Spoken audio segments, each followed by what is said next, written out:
안녕하세요. 어느덧 더운 여름이 가고 선선한 가을이 성큼 다가온 것 같아요. 벌써 가을 단풍을 볼 수 있다니 설레이는데요. 이런 설레이는 날씨에 저는 집 앞 카페에 앉아서 제가 가장 좋아하는 따뜻한 카페라떼를 시켜놓고 사연을 보내네요. 처음에는 이런 이야기들을 해도 될까? 너무 창피하지 않을까 걱정을 많이 했는데 익명으로 보내는 거라 용기 내서 한 글자, 한 글자씩 적어 보냅니다. 저는 사실 결혼하고 나서도 또 결혼하기 전까지 시댁들의 이야기가 너무 과장된 게 아닐까. 정말 저런 시댁이 있다고 하면서 놀라곤 했었거든요. 근데 제가 겪어보니 정말 이 세상에는 제가 생각한 일보다 심한 일들이 많다는 걸 알았죠. 저는 30대 중반을 바라보는 여성입니다. 물론 결혼은 했고요. 오늘 제 사연은 시댁 일로 힘들어하시는 분들에게 조금이나마 위로를 건네는 이야기가 되었으면 합니다. 시댁 얘기를 해보기 전 먼저 저와 남편의 이야기를 해볼게요. 저와 제 남편은 회사에서 만난 사내 커플이었습니다. 먼저 회사에 다니던 남편과 그 당시 신입사원이었던 저는 사내 커플은 절대 안 된다 했지만 늘 다정하게 챙겨주고 힘들 때면 힘이 되어주던 남편에게 참 고마움을 느꼈었죠. 제가 아파서 회사를 못 나올 때도 죽을 사서 문 앞에 두고 가는 그런 정성으로 인해 사내 커플은 절대 안 된다던 저도 남편에게 마음이 조금씩 가더라고요. 그렇게 1년, 2년, 3년, 4년, 5년이라는 시간이 흘러 우리는 결혼 약속한 사이가 되었어요. 남편은 저에게 결혼 전부터 홀어머니의 여동생까지 있어서 사실 결혼한다는 게 쉬운 일이 아니라고요. 그런데도 네가 좋아 나를 받아준다면 결혼해서 정말 잘하겠다고요. 처음에는 사람이 좋으니 그런 집안은 저에게 중요하지 않았어요. 제가 잘하면 모두 잘 될 거라 생각했죠. 남편네 집은 일찍 아버지가 돌아가시고 어머님과 여동생이 있었고요. 저희 집은 엄마, 아빠, 오빠랑 저 이렇게 네 식구로 상견례를 했지요. 그렇게 화기애애했던 상견례가 끝나고 정신없이 결혼 준비를 하다 보니 어느새 결혼식 당일이 왔네요. 어찌나 결혼식을 하는 내내 떨리던지 남편은 땀이 줄줄 흘러 나중에는 웃옷을 벗을 수가 없다고 우스갯소리로 말하곤 했어요.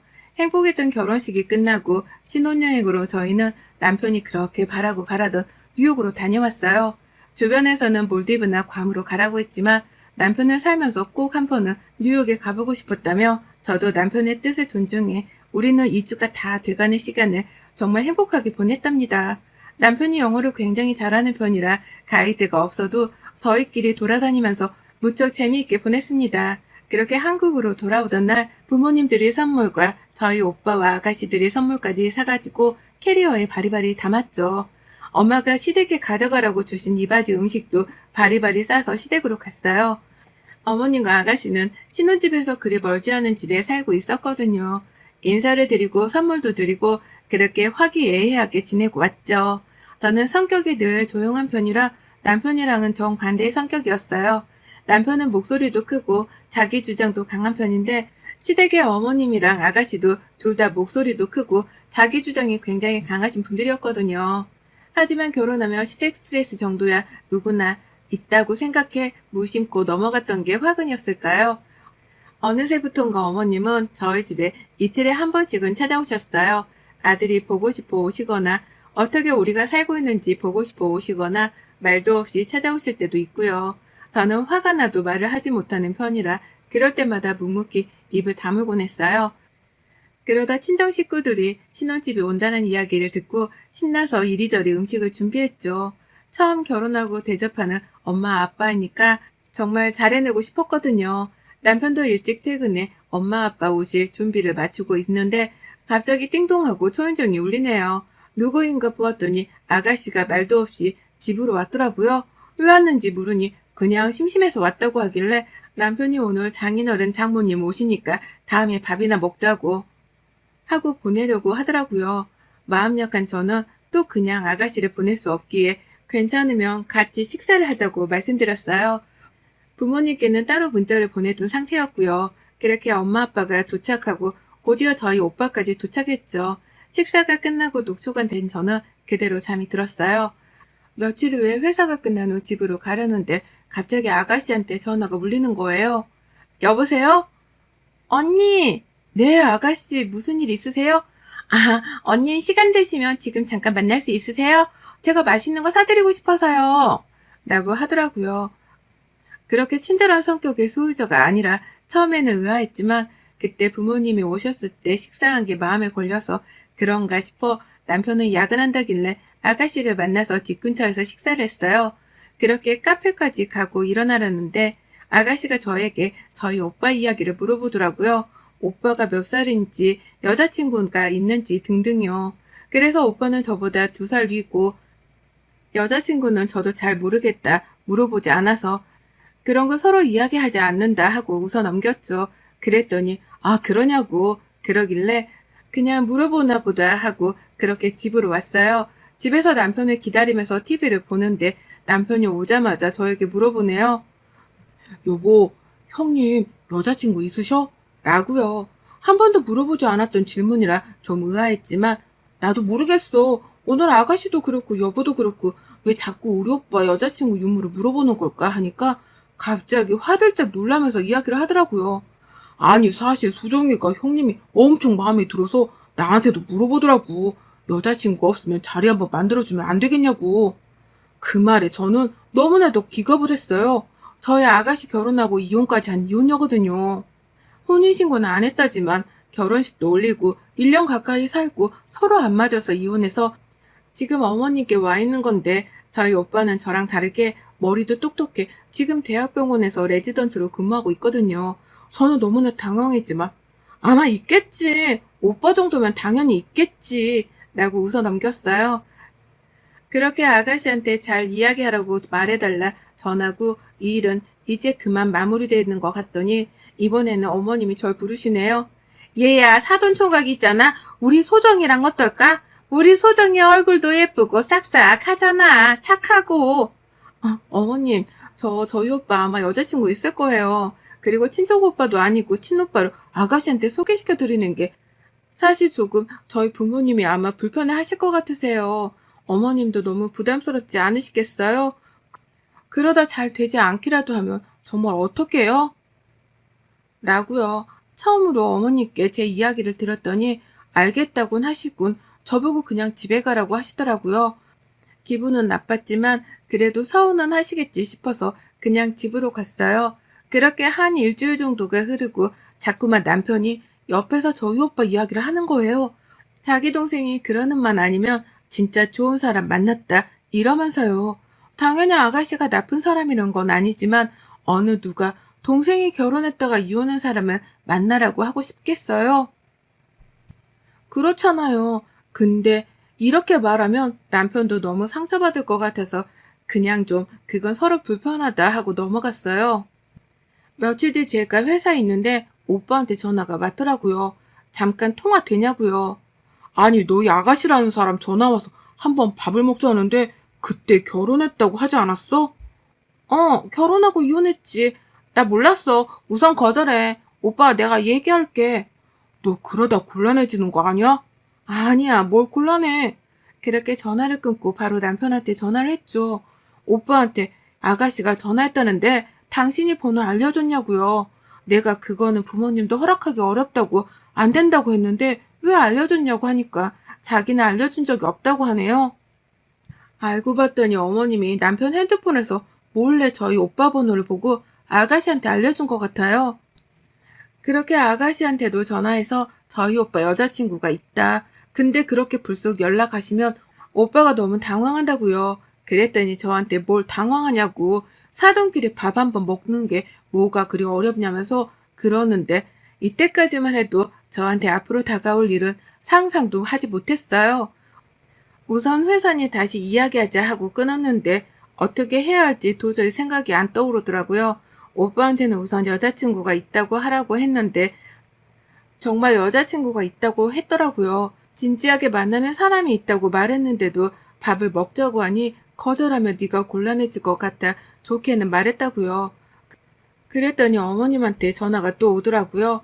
아니 너 왜 이렇게 꽉 막히게 구니? 그냥 밥 한번 먹자는데 어려운 일 아닌데 왜 네가 회방을 놓는 거야? 아니 어머님 제가 회방 놓는 게 아니라요. 정말 오빠 만나는 사람이 있다고 해서요. 그런데도 만나라고 할 수 없잖아요. 같이 회사 다니는 동료와 진지하게 만나고 있다고 하더라고요. 같은 의사끼리 만난다니까 어머님도 더 이상 할 말이 없으신지 후다닥 끊으시더라고요. 그렇게 오빠와 아가씨 일은 마무리되는 것 같았어요. 근데 제가 막았다고 생각해서인지 그때부터 어머님이랑 아가씨의 태도가 바뀌기 시작했어요. 집에 들어오면 어머님은 남편 밥 잘해줘라. 도대체 너네는 아기가 언제 생기냐? 너가 약해서 아기가 안 생기는 거 아니냐? 친정 간다고 하면 니네 엄마 아빠 하면서 그렇게 저를 남편이 안 보는 앞에서 괴롭히시더라고요. 그냥 어른이고 시댁이니까 저도 참아야 한다고 생각하고 그냥 말았어요. 그렇게 시간이 좀 흘렀고 어머님이랑 아가씨는 은근슬쩍 아직도 저를 괴롭힐 때도 그냥 말았거든요. 그러다 설날이 다가왔습니다. 결혼하고 처음 맞는 명절이라 부모님께서도 고기며 과일이며 잔뜩 사서 시댁 갈 때 들고 가라 하시더라고요. 솔직히 들고 가기는 싫었지만 엄마 아빠가 딸 잘 부탁한다는 마음으로 구매하신 걸 알기 때문에 기분 좋은 마음으로 시댁에 들고 갔어요. 어머님, 저희 부모님이 어머님이랑 아가씨 맛있게 드시라고 과일이랑 고기를 보내주셨어요. 라는 말 한마디에 제 손에 있던 선물들을 확 가로채더니 막 둘이 뜯어보더라고요. 그 뒤로 아가씨는 아니 이거 고기도 별로고 과일도 별로인데 아니 사돈 클라스가 너무 약하다 하면서 어머님은 아니 이런 거 누가 먹는다고 가지고 오고 그래?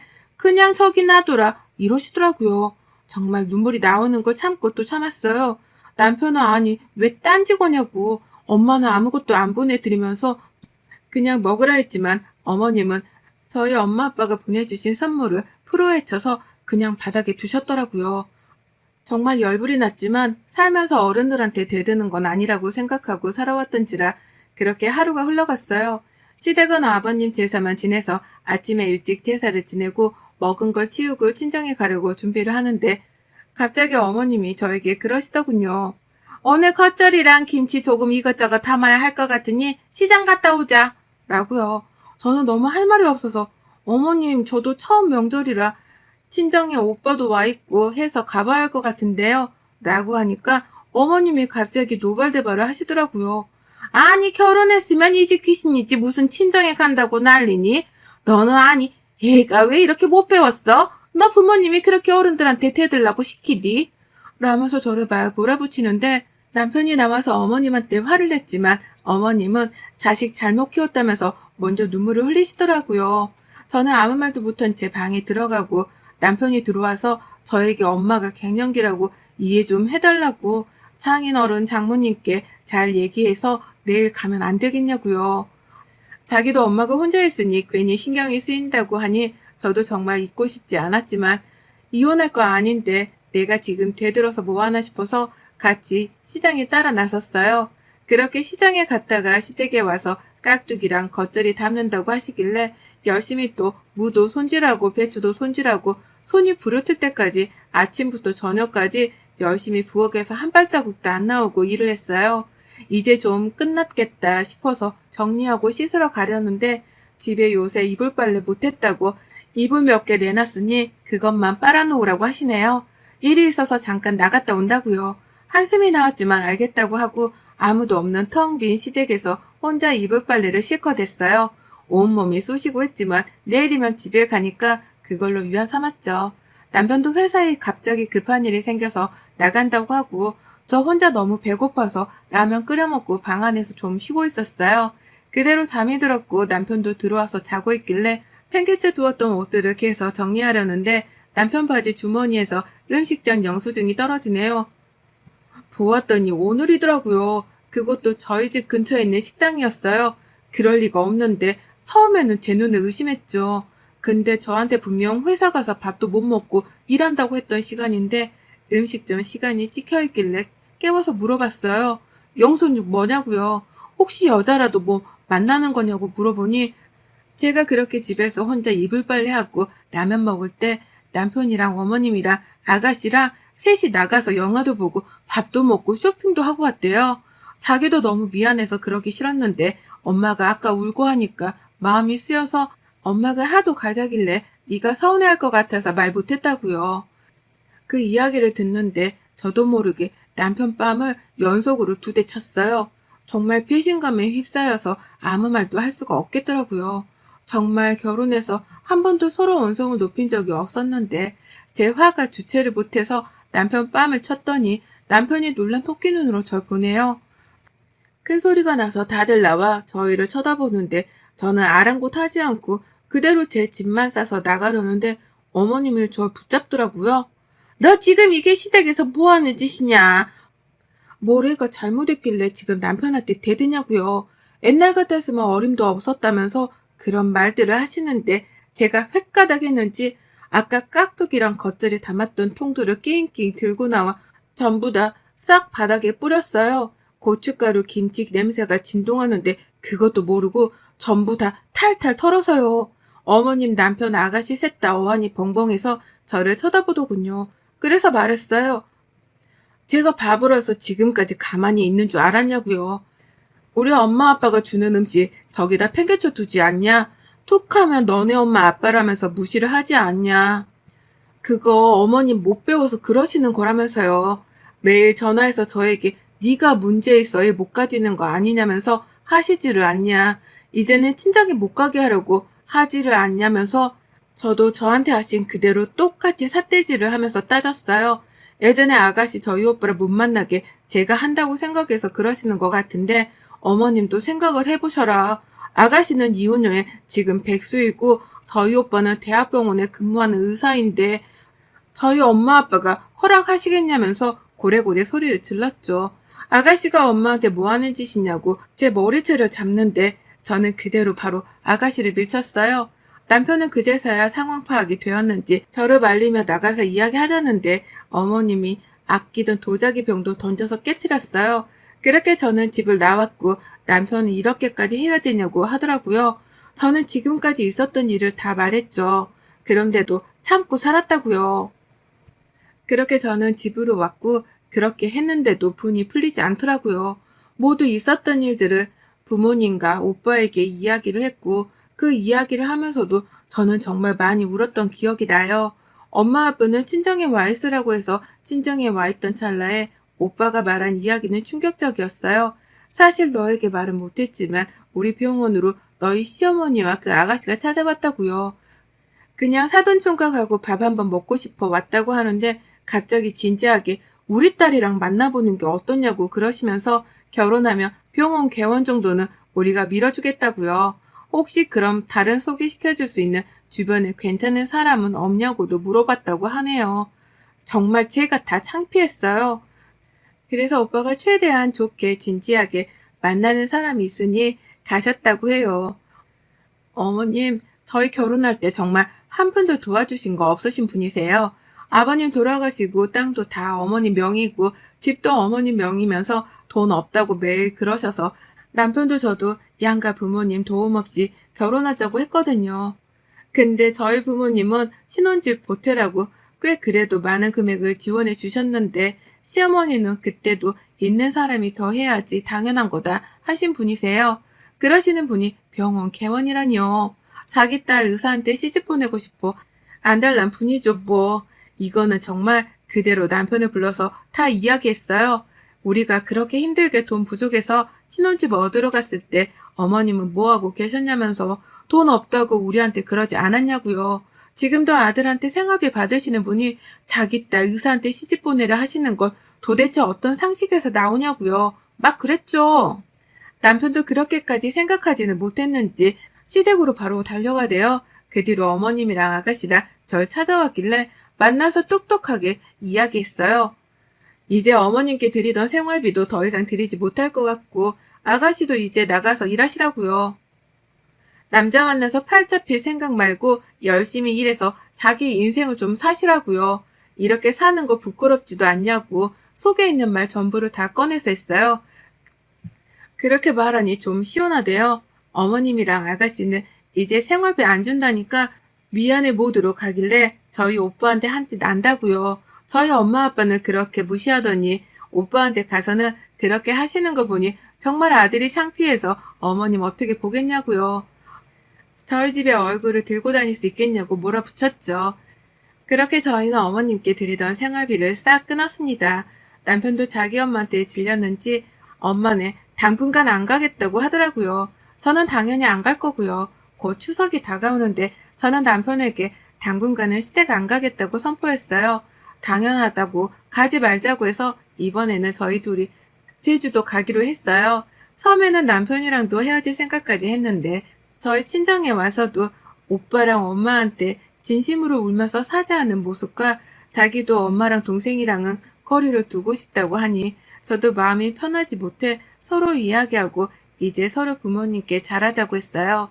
저는 저희 집에, 남편은 시댁에, 저는 한때 착한 며느리 증후군에 걸려서 내내를 하면서 살았지만 이제는 제가 하고 싶은 말 다 하면서 살고 있답니다. 그 뒤로 어머님은 아들과 저에게 번갈아 가면서 전화를 하시지만 저희는 받지 않고 있어요. 받아서 할 말도 없고 돈 때문에 그러시는 거 뻔히 아니까요. 이번 추석에는 마음 졸이지 않고 김치 안 담고 제주도로 갑니다. 여러분들도 즐거운 추석 보내시기를 바라며 저의 이야기를 지금까지 들어주셔서 감사드립니다. 모두 행복하셨으면 좋겠어요. 여러분의 생각은 댓글로 남겨주세요. 오늘도 시청해주셔서 정말 감사합니다.